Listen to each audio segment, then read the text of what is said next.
Bonjour, je vous retrouve aujourd'hui pour vous parler du sérum hydratant de la marque Mukti, le Hyaluronic Marine Serum. Je vous avais déjà parlé de cette marque dans une vidéo à propos de leur sérum à la vitamine A. Et j'ai profité d'une réduction sur le site Beauty Heroes pour tester leur sérum à l'acide hyaluronique. Alors il coûte à la base 90 €. Et franchement, je n'avais pas du tout envie d'acheter ce sérum à ce prix-là, pour une raison que je vais vous détailler après. Sur le site Beauty Heroes, avec la réduction et les frais de port, en tout le sérum m'est revenu à 65 €. Ça me paraissait plus raisonnable par rapport à mes critères et à mes attentes. Donc le sérum se présente dans un flacon pompe en verre. Voilà, il a une texture gélifiée, mais non grasse, et c'est exactement ce que je cherchais pour un sérum hydratant. En fait, je voulais pas un sérum huileux, je voulais un sérum aqueux, un petit peu gélifié, ça me pose pas de problème, mais surtout qu'il ne contienne pas d'huile. C'est une petite gelée bleue, donc, qui pénètre très rapidement dans la peau. J'en mets 2 pompes tous les matins, juste après ma brume et mes lotions hydratantes, et avant un sérum un petit peu plus nourrissant. Il a clairement une odeur prononcée de Blue Tansy, puisqu'il y en a dans sa composition, et c'est une odeur assez brute. Moi j'aime beaucoup, mais c'est assez particulier, parce que là c'est pas une odeur de Blue Tansy sucrée, ou non, je la trouve assez voilà, assez brute. J'ai pas d'autres mots pour le dire. La marque nous dit que c'est un sérum pour les peaux déshydratées et sensibles. Jusque-là, je pense que je peux confirmer puisqu'il apporte vraiment une très bonne hydratation et qu'il est très très doux. La marque dit aussi, avec des pourcentages à l'appui, que le sérum va permettre de lisser la peau et les rides. Bon, ça très honnêtement, je ne le constate pas, mais après ça fait pas 12 semaines que je l'utilise, donc j'attends, parce qu'ils disent que c'est des résultats qu'on peut observer au bout de 12 semaines. Bon. J'attends de voir. Sa composition permettrait entre autres d'augmenter la production de collagène de 99% et d'augmenter les défenses immunitaires de 387%. Bon alors j'ai trouvé aucune trace du type d'étude qui a permis d'en venir à ces chiffres. Donc je vais vous parler de sa composition, de ce que j'en pense et des effets que j'ai pu constater. Mais voilà, je vais pas m'étendre sur ces histoires de pourcentage et d'études qui sont censées certifier une efficacité. Le premier ingrédient dans ce produit, c'est de l'eau. C'est là que j'ai tiqué sur le prix, notamment parce que pour un sérum hydratant, bon, je comprends l'utilité d'une phase aqueuse, mais pour un produit d'une marque Ecolux comme celle-ci, je préférerais, je sais pas moi, au moins une base d'hydrolat de plante, d'une plante quelconque, plutôt que de l'eau. Ensuite, nous avons de la glycérine qui va hydrater la peau et être légèrement antibactérienne. Bon, jusque-là, c'est pas foufou, quoi. Nous avons tout de suite après de l'acide hyaluronique vegan. Là, je fais une petite parenthèse pour vous parler de la différence entre l'acide hyaluronique, qu'il soit vegan ou non.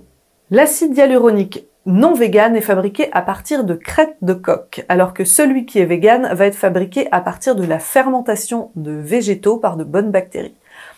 Ici, on ne sait pas de quel végétal est issu l'acide hyaluronique. Le nom du sérum Hyaluronic Marine peut suggérer qu'il s'agit d'un végétal issu de la mer, comme une algue par exemple. Mais en fait, j'ai rien trouvé qui le certifie.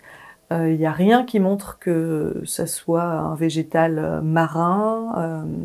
Voilà, fin de la parenthèse. Nous avons ensuite un extrait de wakame, qui est une algue qui va être régénératrice et détoxifiante, et de l'algue rouge qui va hydrater et aider à la production naturelle d'acide hyaluronique de la peau. Donc ça, j'aime beaucoup le fait qu'on n'apporte pas simplement un actif à la peau, mais un élément qui aide à produire plus de cet actif qui est présent naturellement dans la peau. Nous avons ensuite un alcool, l'alcool phényléthylique, qui est très intéressant puisque c'est un alcool produit par des levures, qui ne va pas être irritant du tout et qui va servir de parfum naturel puisque, d'après ce que j'ai trouvé dans mes recherches, il a une odeur de rose et de miel. Il va aussi être légèrement antimicrobien. Donc je vous laisse un lien vers dans la description, je vous mettrai un lien vers ma source à propos de cet alcool. J'ai notamment découvert que cette molécule permet au criquet de s'imposer dans un groupe et à l'abeille de se motiver à faire son ménage. Voilà, donc il y a aucune blague et c'est très très sérieux, c'est un document qui est assez facile à lire et moi j'ai trouvé ça très intéressant. Nous avons ensuite de la Tanésie annuelle ou Blue Tansy. Pour ceux qui ne connaissent pas, il s'agit d'une fleur jaune dont l'huile essentielle est d'une très belle couleur bleu foncé.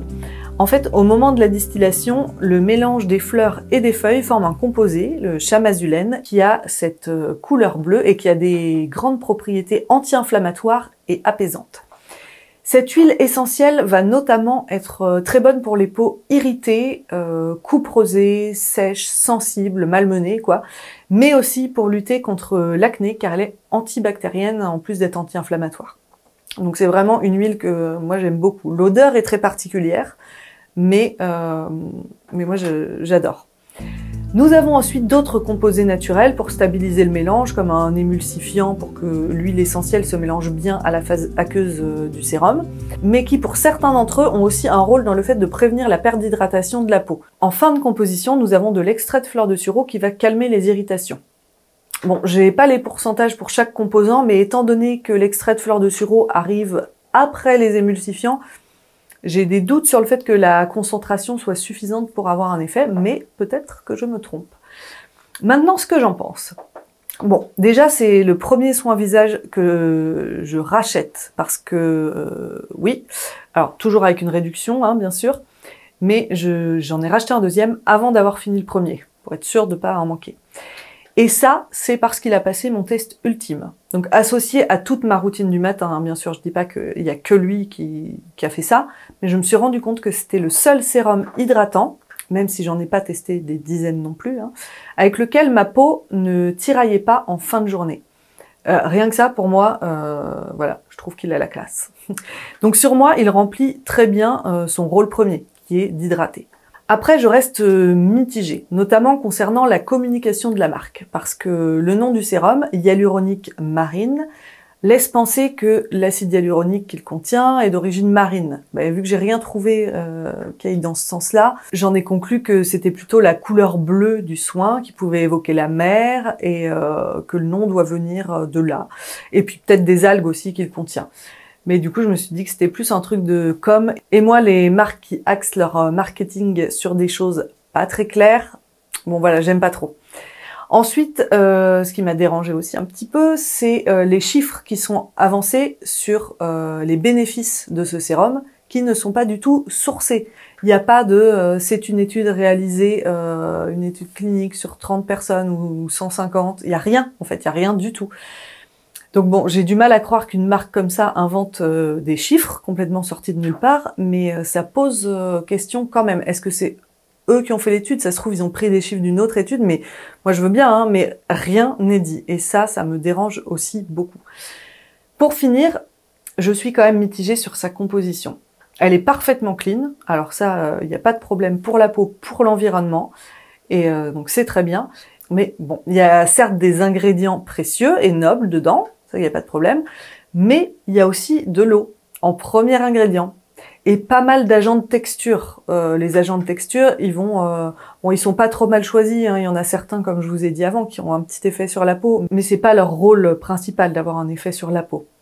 Donc, pour un produit qui coûte quand même extrêmement cher, même soldé, ça reste un prix, je trouve ça limite. Bon, je l'ai acheté et je l'ai racheté et je le regrette pas du tout parce qu'il fonctionne, il est très agréable et moi j'aime beaucoup, hein, et en plus ça va me permettre de voir ses effets sur le très long terme. Mais peut-être que quand j'aurai fini le deuxième, j'en testerai quand même un autre si j'en trouve un qui me plaît beaucoup. Voilà, je pense que j'essaierai de me diriger vers un autre sérum hydratant. Voilà ce que je voulais vous dire à propos du sérum hydratant de la marque Moukti. Eh bien, je vous retrouve la semaine prochaine et en attendant, prenez soin de vous.